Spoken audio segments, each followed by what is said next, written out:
Hello, everyone. It is Monday night, and I am super excited to introduce you to my friend, Rachel McMillan. I think you are going to love getting to meet her because I really enjoy her. And you've probably seen her book gushing all over Twitter and Facebook and Instagram. And I love that. We both are avid readers, Yes. read tons all the time.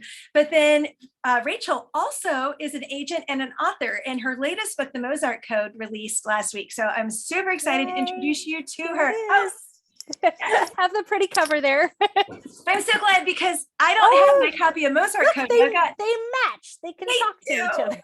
Yeah. And these are both absolutely gorgeous covers. But yeah, they really the are. thing let's start with by talking about they go together, but they don't really go together. And these are post-war books, post-World War II, immediately after World War II in Europe. You're Canadian. Yeah. Why Europe? Because you've got this love affair with World War II in Europe, just like I do. But let's tell everyone why. It's first off, I never set out to write anything World War II or post-war, but we're writers, and to be a writer now, you have to follow the market. I started my career writing Canadian in Toronto, but not everybody has been that willing to take on Canadian stories. That is shifting, but you kind of go where the career is. So I did write 2 books set in Boston in the 1930s, which I loved because I got fantastic research trips there. But I've always loved Europe, and I've always loved old churches, spent a lot of time in London. Obviously, Vienna is my main passion. So I was trying to marry what's going to fit into the zeitgeist of the industry. I thought there's a ton of World War II. Why not just do post-war with flashbacks? I'm always thinking about how can I fill in a gap in the market to stand out, because we were talking shop before, and Kara and I are both authors who have been in this for a while. And it's not just about writing the story of your heart. It's finding ways to infuse your own passions, perhaps in time periods that you never foresaw writing in. But obviously, Vienna Prelude by Bodhi Tenney was the first great literary love of my life. Other people loved Avonlea and Narnia and Middle Earth. I was 10 years old, fell for that book, wanted to become a writer because of it. So as I decided, what am I going to pitch next to my publisher? I thought, I love London, I love churches. And then how can I, smush Vienna and Prague into there? So that's kind of how these 2 books came together. I call them companion books because you do meet the hero and heroine of Mozart Code in the London restoration, but you don't have to read them sequentially in order to get the story. So and they're a bit the same, a bit different. Yeah, well, and I love it because it's so clear that you are passionate about these cities, London and Vienna. And like you, the Bodhi Tenney books were some of the first that I read and fell in love with. And that's when I think I really discovered the love for World War II. I've always loved the history, but then I was like, there are all these stories. And so I love how those passions of yours come out. But you also have, these great stories set in the 1920s. Oh, yeah. And then the ones in Boston. I mean, I've loved all of them, but there's something special about London Restoration and the Mozart Code. I think it's probably because you have such a love for Europe. So how did you tie your interest in London and in Vienna into these stories? Because the setting is definitely a character. Well, first off, I wrote the mysteries because that was what the market was buying. So I never set out to write mysteries at all. In fact, I don't ever feel comfortable writing mysteries. They were just kind of no one's buying this, let's try something else. So I think that if people sense a difference, it's because I'm finally in historical romance. But for me, the setting is as conscious a choice to me as the characters. So when the characters sit down in my head and introduce themselves, it's all often synonymous with where are you telling your story? And the European World War II experience is far more mirrored to the Canadian one than the American World War II experience, because we entered when Europe did. We were in the war since 1939. So there was that commonality, but also I just found a way to tap into the idea of reconstruction when it comes to London restoration, here's a city that was not really in the middle of the fighting arena action, except by virtue of it being the victim of the Blitz. So it was at a moment where we're looking beyond to what the world will be again. I love that idea. And in Mozart Code, it's more the idea of reparation. So we've had these very physical buildings, these churches by Christopher Wren in London that have been reconstructed. And then in Mozart Code, it's how do we get art and masterpieces back to their rightful places? So it's two different kinds of reconstruction. And I always love that idea of looking at beyond the rubble or misplacement to where things are going to be beautiful again. So I think I started there. But my characters just sit down in my head and talk to me and show up and say, Rachel, it's time for you to tell my story. And Simon and Sophie were just such a delight to write. But the cities I am very passionate about, much to my detriment in some readers' minds, because they're like, oh my gosh, shut up and get to the romance already. But the cities to me are part of the romance. Absolutely. And it's I think that's a love affair. yeah, I mean, it really is. And it definitely comes out in your writing that you've been there and you love these cities. I think someday I'll probably write one set in Italy. Oh yeah, you have to. Yeah, because I've been there multiple times, but you kind of fall in love with it. And then you're like, okay, how does the story set itself in that place? Because the city becomes a character. You could not have Mozart Code anywhere else. No, it wouldn't work. You couldn't pick it up and just plop it somewhere else. So that takes a level of detail and a level of commitment. So what was one of the more challenging things that you had to research as you were writing the Mozart Code? It was, so one of there are two cities that are bound by Mozart in the book, Vienna and Prague. So half of the story takes place in Vienna, and then there are little sojourns over to Prague. And that's because they both claimed Mozart as their own. But one of those cities, Prague, falls behind the Iron Curtain, one does not.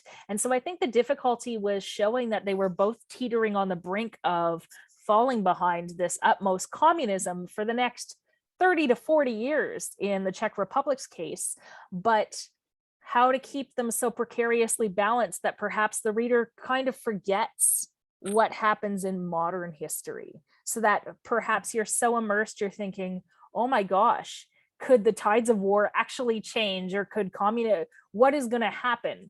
And also for me, because I am at core a romance writer, the most challenging part for me in any scenario is moving the plot and the complications of the suspense forward. So obviously this is modeled on a chess game. I am not a chess player, but every move that Simon makes on his chessboard, because that's how he views the world. And in this game, he's playing with a double agent called Das Flüstern, or the Whisper, as it were, would play out in real life if someone set up the board. So that was a challenge, being like, how do I get this? How do I think logically like a chess master when I am not that bright? Yeah. And the crazy thing about it was I kept thinking about how on earth did you think of all the chess moves and getting it to line up and work together? Because, when you're writing a book and you add those layers of symbolism, it is really challenging. And I don't think as readers, we always stop and appreciate that. But because I do both, I was like, oh my goodness, either you really know chess or you've got someone who was coaching you through it. My editor, Kim, she's very proficient at chess, but it was a lot of us doing some research, because the chess moves in current era Britain are different than the chess moves and rules in 1947 Britain. Oh my goodness. So I would have never even thought about that. When people look at a book and just move on, it's like, no, this was 2 years. The research for London restoration and for this one was absolutely of a monumental scale. It was constant, it was very detailed, and all of it is very intentional. From the musical pieces that were chosen to the fact that Mozart aligns with chess movements, it was just really complicated. And every time I'm like, why are you doing this to yourself? Stop, just stop. Yeah. And my editor is like, why does it need to be chess and Mozart and the post-war? And I'm like, just because that's what my brain is telling me. So it was a lot of research and stops and starts. And to the very end, my brilliant line editor, Julie Schwartzberg, who is she's a magical unicorn. I don't know how her brain fits all of this. She even caught a few things and she's like, actually, I was looking into it and this move would be here. Can we do this here? It was just... Yeah, she's brilliant. I had her foreshadowed by Grace. And she is. In my World War II Italy book, and I was just like, she's amazing. She did London Restoration too, and I swear she saved both books. It's a level of skill that is just beyond me. I love her so much. And actually, I have a book coming out, a collaborative novel with Harper Muse next year with my friends Amy Runyon and Janelle Sozelski. And it's called Castle Keepers, and it's set across 3 wars in this Yorkshire castle. And I'm doing post World War II. And I found out on my launch day last Tuesday when I wrote Julie saying, it's my launch day. Thank you again for being the greatest person to ever live. She's like, by the way, I'm doing your collaborative novel. And I'm like, yes. That's awesome. Prospective writers, you are only as good as your editorial team. So true. It is so true. And Bethany Turner's on here. She's like, oh, wow, the different eras of chess moves. So Bethany writes too. And Bethany Turner, she's my favorite human. I just got my 3rd copy of Do Over today, because I think that they're just going to keep sending them to me forever, like a little do-over machine. Bethany, I've got them. Awesome. She's the best. So Irene is saying she needs that collaborative book, but she also wants to know, what do you love most about writing and what do you love the least? I love the characters, and obviously I love the research and the setting, but I really love my characters. And I love that moment where you're so attuned to them that they start talking and they just sit down in your mind. Actually, fun story. I was writing the London Restoration, and Simon Barrington from this book was actually created as a plot piece. I needed my heroine Diana in that book to have a connection to MI6. So I just created Simon for that. But there's a scene near the beginning of the novel where Diana and Simon sit down at the Savoy in London for tea. And the moment he sat down, he told me his entire backstory. And that's what I love about writing, because I could see him, hear him, and he's all of it, all of his, why is he obsessed with communism? Oh my gosh, he is going to be in quartered Vienna. So of course you write your editor and you're like, Simon needs a book now. And Simon's name for Simon Forrester in High as the Heavens by Katie Breslin, which is one of my favorite books. So Simon's a little nod to her, but that's what I love, that absolute. And Kara, you would say this as well. Readers read the book and move on, and Bethany, but writers, they take a little bit of me with them, a little bit, especially because this book took a lot of my self-esteem, and there's a lot of my insecurity that I funneled into it, that there's a part of me that I know now I will never actually get back because it's in this book. So that's that deep thing with the characters, that love. The hardest, the thing I don't like about writing is those moments where you cannot see the end.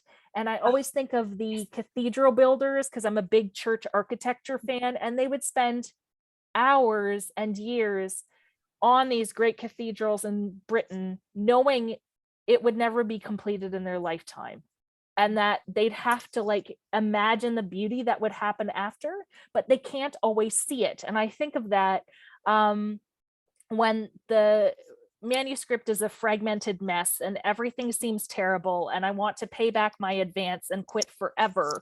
I hate those moments where you feel you're never going to finish and everything seems wrong, and your editors are like, it's not as bad as you think it is. But I'm like, no, it's a rainbow of edits and all of them are terrible, and I am very bad at this. So I don't like that, those feelings of insecurity that happen when the book is an absolute travesty, and every book ends up a travesty for a while. I don't know about you, but for me, there's always a point, and sometimes it's at the line edit stage, sometimes it's at the galley stage, like that last proofing before it goes to the printer, where I'm like, oh my goodness, I actually wrote that. That's actually kind of brilliant. But there are those moments where you're like, oh my gosh, this is never going to come together. Oh, But then there's, yeah. I think normally for me, it's like the middle of the book where we always, in writing, we call it the sagging middle. And because I write suspense, I'm like, kill a body, that'll get the action going again. But when you're doing historical or you're doing romance, you're not necessarily going to do that. And even though I say flippantly, oh, just kill someone and the book will take off again, it still has to fit. It still has to make sense. And those are the moments where, or for me, it's the first 4 chapters. It's really hard. And so sometimes what I'll do is if it's not going well, and Kara's Kara is one of the hardest working women in the world. I don't think either of us really have time for writer's block on deadline because we're working multiple jobs to justify this fiction world. I will work ahead. But yes, I always have those moments where I think maybe this is not as bad as I think it is, but you get so deeply ingrained and so close to the manuscript that you just cannot see it objectively. It's so true. And it's very hard to not think, you wake up at 3 a.m. every morning writing emails to yourself that don't make sense the next day, but that theoretically help you craft the book. So in order to do this, it's funny that it's always the people with the most insecurity and anxiety who think, I know what I'll do. Write my most personal feelings to be judged by the world at large that often come with a star rating system. That'll make everything better. We're all a little nuts. There is something to that, but I also think that there's something magical that does happen. And I know that God's used writing in my life to help show me things, but then also to get that reader feedback when they're like, oh my goodness, this really impacted me, or I didn't know this was going to happen, or, there's a place people will go with fiction that they won't go with nonfiction. And so that makes it worth the angst, I think. It's a safe space. You can have a conversation with a book where you don't have to ask questions aloud, especially right now when everything's on social media. You're careful about everything that you're saying because you don't want to come off the wrong way. If you have all those questions and explorations, you can find them in fiction. My fiction is not overtly faith-driven a lot of readers are not fond of that. However, the right readers, not the right readers, that sounds very judgmental. Some readers who I think really tap into the books are the ones who write me and are be like, oh my gosh, that's the most Christian theme. Mozart Code has no overt faith other than the fact that there's Der Messias. I chose the Messiah as the piece they're looking for. There's obviously the churches in London Restoration. So yes, there are a lot of Christian readers who write me and say there's no faith in your books, but actually the fact that I'm working with someone who doesn't believe that he's not God's beloved, because Wolfgang Amadeus Mozart, his middle name means God's beloved. That's a treasure trove to me of finding ways to thematically present faith to as wide an audience as possible. So if you think when you're reading one of my books, you're like, oh, that could be something, it's probably something. But it might not be something I thought of, but maybe you see it. And that's, as you say, the magic of that reader connection, where they find things that you didn't even know you were expressing. It's so neat. I love that. And that's why I love doing like book clubs and, libraries and doing those reader events, because that's when I'm always like, okay, so what did you find in the book? And I'll be sitting there going, I didn't know that was in there. I didn't know. But that's a good part. You're also an agent. Yes. And that's a little different. And I'm going to say, first off, this is not Rachel being open for submissions, but I think a lot of readers don't know much about agenting other than they'll see us dedicating our book or in the acknowledgement saying, I couldn't be here except for my agent, yada, yada, yada, all the great things. So give people like a 3-minute snippet into what an agent is and why you do it, because you're really passionate about your clients, which I love. We have so many fun offline conversations about it. Well, it's funny because I didn't actually think about going into, I went to grad school for publishing. I've always worked at bookstores, was an English lit undergrad. And I worked in educational publishing here in Canada for over 10 years. And then I was downsized. So I worked in sales and marketing for an educational publisher, traveled all over the country, was in pub board meetings, saw all the parts of publishing. And I was thinking about what to do next. And within the span of like a week, I had 3 different authors direct message me on Facebook and say, if you ever decide to become a literary agent, can you let me know? And at the same time, my former agent had decided to leave Jensen Agency, where I now work, and go back to being an editor for Harvest House. So there was an opening at my agency, and I really started to think about it. So being a literary agent means basically being the best champion of someone's manuscript, but also their career. So my job is, because most publishers will not look at what we call unsolicited manuscripts. You can't just send a book in and hope that an editor who is going to acquire the book or take it on to publish at their house is going to look at it. You need that middle person, which is me. So I look at millions, that's a bit hyperbolic, but I look at tons of what we call query letters, where authors who want to be published send me an email giving me an idea of their book, the synopsis, their writing, their social media platform, and I decide if I'm the best representative for this work. And in that arena, I become an editor, a salesperson, a marketer, a liaison, and even a lawyer, because I had to look, I'm nowhere near as proficient as Kara is in anything of this, but I need to be able to read the language of contracts. So what I do is basically take your book and sell it to publishers, but not just any publishers. I have to be savvy enough to think of what editors are going to love your book and where I can find how it would meet a marketplace need. So that might be like, can you reset this here because this is going to be here and this book just sold well here. So once I get you a contract, hopefully, then I become the point person for, I don't like my cover. My dog died and I need a new deadline. My book isn't selling. Everything is a mess.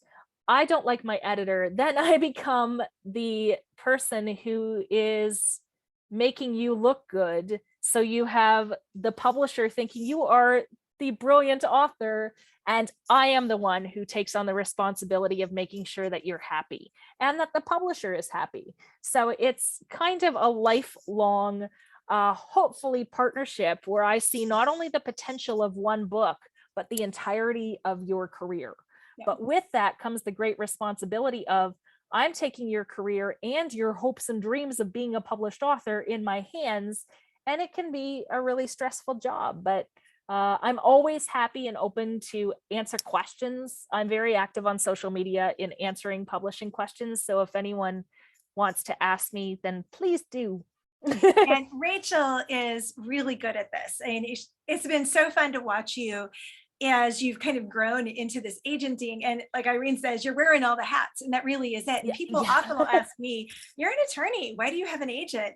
And like, it's because I can do it, but it's hard to stay up on everything. And most editors, and really most authors, want that buffer in between, because most of the time the relationship is brilliant and it's beautiful, but every once in a while there will be that sticking point where the agent can really be that buffer going both directions, talk the author off the ledge, but also be that voice to the editor or the house on, here's something that may not be working, or you're not giving enough attention, or this editor isn't working, or whatever.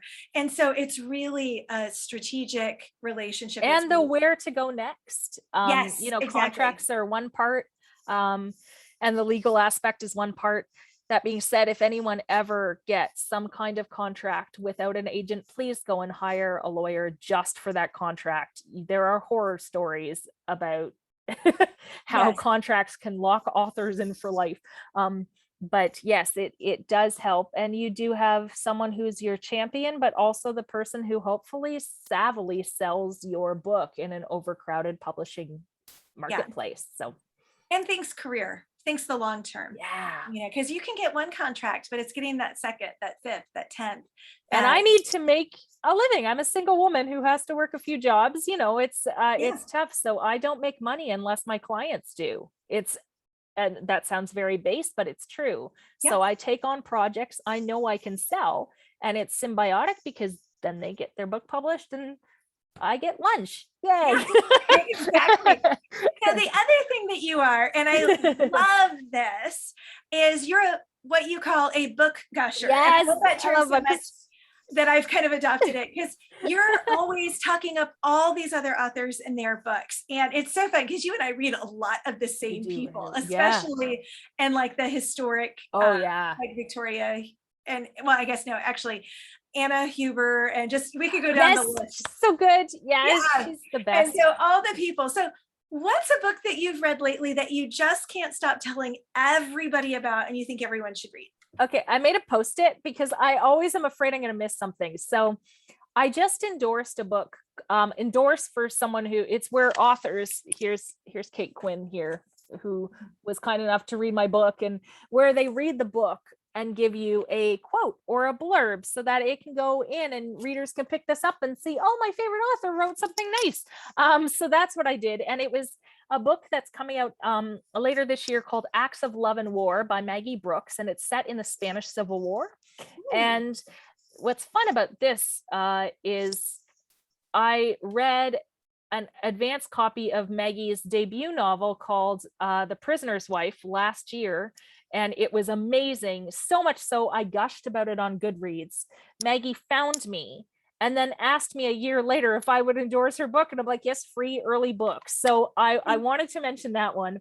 Obviously, I'm a huge Kate Quinn fan, so I've now read The Diamond Eye twice. It comes out on the 29th of March. It's about a female sniper. People are going to love it. Yeah. I call myself the patron saint of a book called Written on the Wind by Elizabeth Camden. Elizabeth Camden is a historical romance writer, and she has written many people's favorite books, but this one is absolutely a game changer in the Christian historical fiction market. I believe that it actually will change what we do publishing going forward. It is that strong. It has a Russian count as a hero. It's set in Gilded Age New York. It is absolutely, if you like Elizabeth Camden and you think, oh my gosh, she's great, this one goes places I have never seen a Christian author go before. And I think I wanted it so badly. I wrote her editor and said, can I endorse this book? Usually, authors have to ask. I went to them just so I could get it early. And so please pre-order Written on the Wind, please. It comes out in May. Obviously, I loved Bethany Turner's The Do-Over, which is a fantastic second chance romance. I just read everything, and it's all over Toronto right now. You can't go into a bookstore without seeing Bethany Turner's beautiful blue book, and I love that so much. So yeah, and I'm looking for, oh, here it is. I've got it right here, The Do-Over. Look at how pretty it is. Yeah, I can't wait to read it. I want all of her books to be movies. Yeah. Wouldn't that be amazing?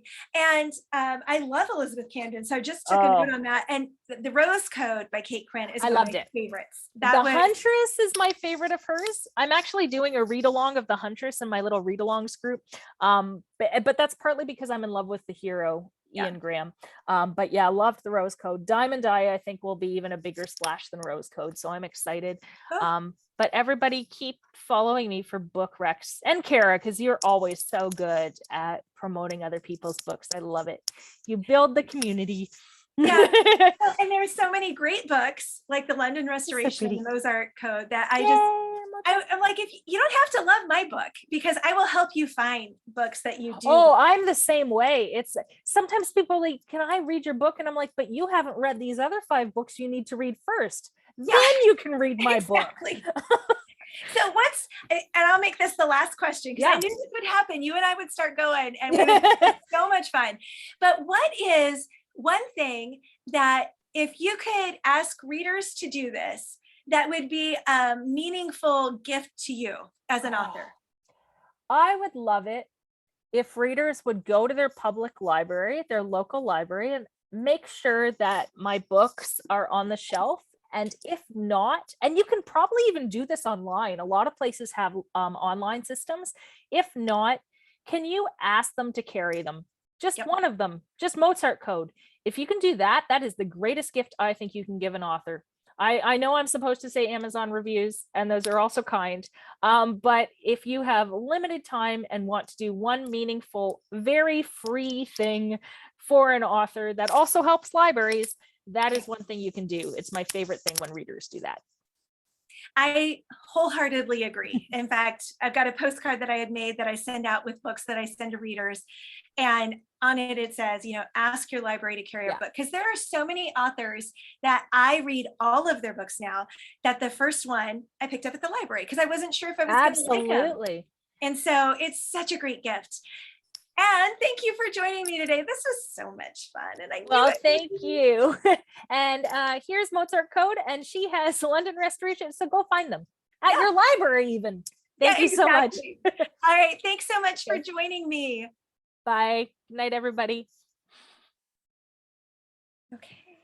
I think it ended. Okay. I always feel like I have to watch it and make sure it stopped. And it did.